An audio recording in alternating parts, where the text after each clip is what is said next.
protect him and you give him the opportunity to be pinpoint with his accuracy, he can do exactly just that. That will be the storyline for the Bucs going into the playoffs. If Brady's clean, they're going to be tough to be beaten.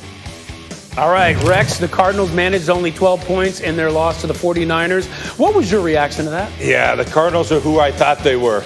All right, they still got a long way to go. A 500 team. Cliff Kingsbury is a 500 coach in college with the greatest player in the world. So he's still not there. But it was this Kyler Murray, man, the finer points of playing the position, he's still got to get better at, and ball placement in particular. So the kid's got a long way to go. He's still a special talent, though. All right, RC, how would you describe what happened Saturday night in Vegas?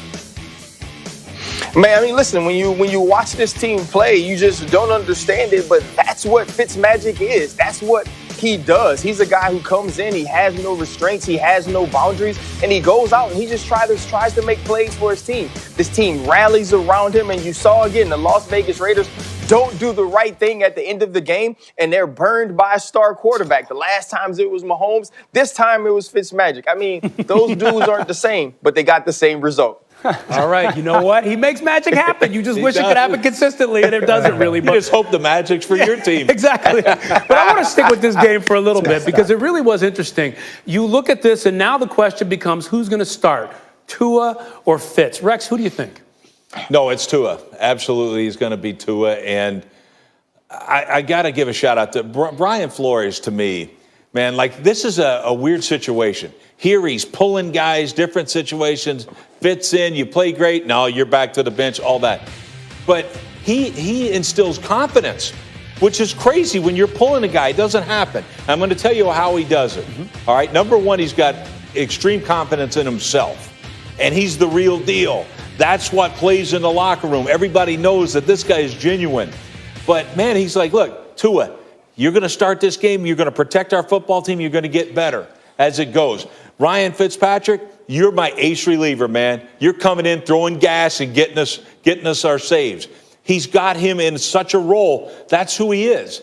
But for those who think Fitzpatrick is a great starting quarterback, you're wrong. He's had 16 years to prove it. He's not that. What he is a heck of a relief pitcher. He's got that mentality, and what Dan talks about, this, you know, and it's like, he's special that way. His teammates gravitate to him. So when they put him in, his whole team has confidence. But, man, I'm telling you, the team, Brian Flores, to me, is coach of the year.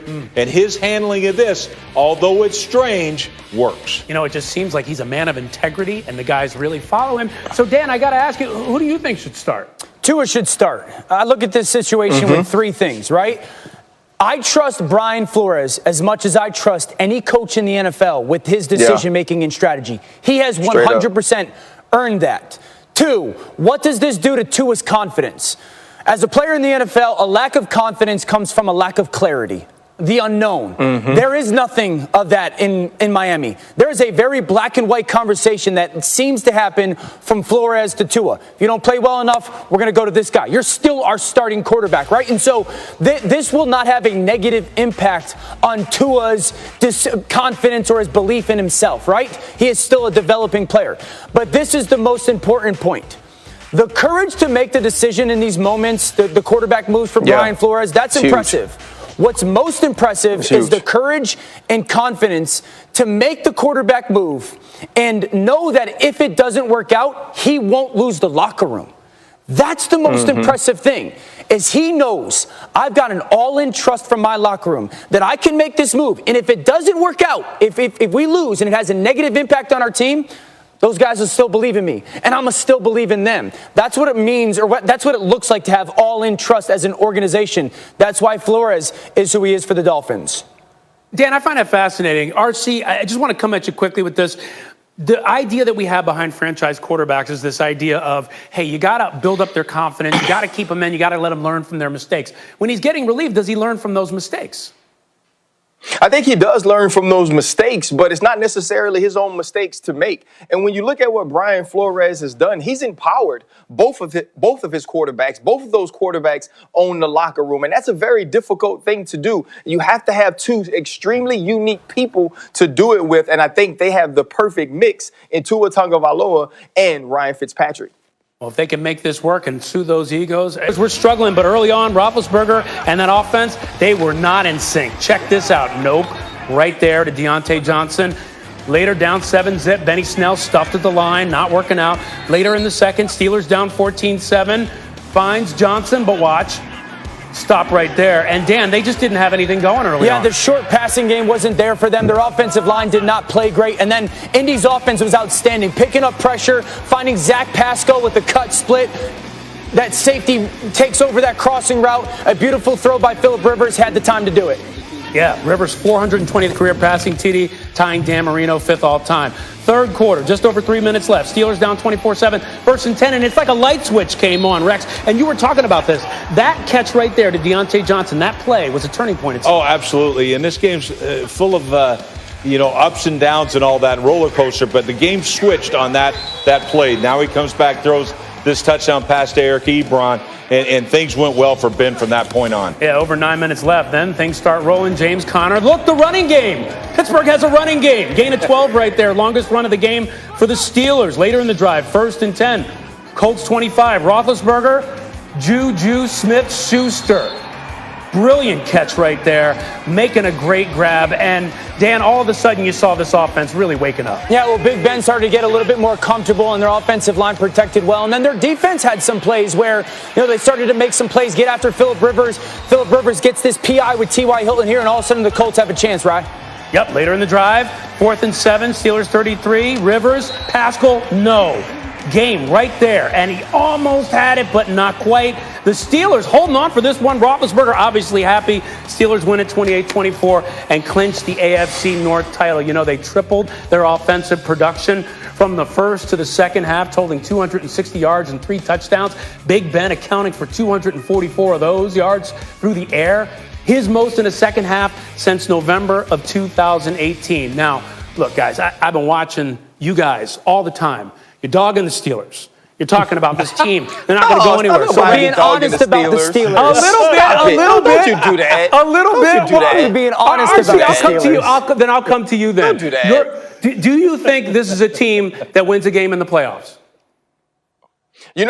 First off, the second half saved me from jumping out of a first-story window because, I don't want to, be all the way going. I just want to be, a little hurt because of the way the Pittsburgh Steelers were playing the last 3.5 games. But I didn't think they could beat a playoff caliber team. I really didn't. The way that they were playing football, this at least makes me feel that if that first game has to come through Pittsburgh, which it does now because they've won the division, that they can win a football game, that when Big Ben is in control, when they push the ball down the field, give Chase Claypool some opportunities, Deontay Johnson, James Washington, that you can at least create pass interferences or make the big plays like we saw the Juju Smith-Schuster late in the game to take the lead. And then this defense also came alive. You look at Stephon Tuitt, Cam Hayward, also T.J. Watt coming off the edge, Minka Fitzpatrick on the back end, and Mike Hilton with the huge interception. You saw some of those things that helped this team find ways to win games early on in the season. You saw some fight. And so where I don't believe this changes my outlook on the Pittsburgh Steelers and say that they can win the AFC Championship or even compete with Buffalo and Kansas City, I at least feel better about them competing and winning a game in the playoffs. And that's important for this team. When you start 11-0, you don't want to flatline and be sitting at home after the first week of the playoffs. Okay, so that's good. So it looks like there's some improvement there. But, Rex, I wonder, they've still got a lot of deficiencies. How are you looking at this team? Yeah, first off, that first half, I was like, they're done. This team stinks. That's what it looked like to me. But the way the game changed, the momentum changed after that touchdown pass, I'm like, oh, my gosh, Ben can still drive the ball. But I was like, to me, if you're going to win a game in the playoffs, you better run for more than 20 darn yards. And that to me, they got to get back to being the Pittsburgh that we knew, that when Ryan Clark was there, that team was able to run the football, be able to throw the ball down the field. I don't see it from this team. They don't do anything on a consistent basis on offense. I think their defense is you could win a ton of games in the playoffs with that defense, but man, I mean, when you ran the ball for 20 yards and you're the Pittsburgh Steelers, that's an embarrassment. And this team's always been about toughness and being physical, and I miss it now. Now they're spread you out all over the place, throw these short passes, all that kind of stuff. It drives me crazy. Rex, it's cute. They're way too cute. That's why I'm like, man, I don't like them. They're going to get beat in the first round. They're going to get beat in the first round. They're going to get beat in the first round. Dan, what do you think? I think the Steelers' season was saved by their offensive line. I've been trying to tell people for 2 months right now, it's the offensive line that has the play has declined so quickly, and they've gotten so old. And you look at the first half, and there was bodies all around Big Ben, and their offense had no rhythm, and there was no click to their offense. And then in the second half, they weren't. If you like these clips, they're not on the same page. They're not seeing the field the same way as receivers in Big Ben. And then there's a ton of pressure on Big Ben. And then in the second half, all of a sudden, it's like, no, we're going to play better. Big Ben threw the ball 29 times in the second half yesterday, okay? 29 times. He was touched 0.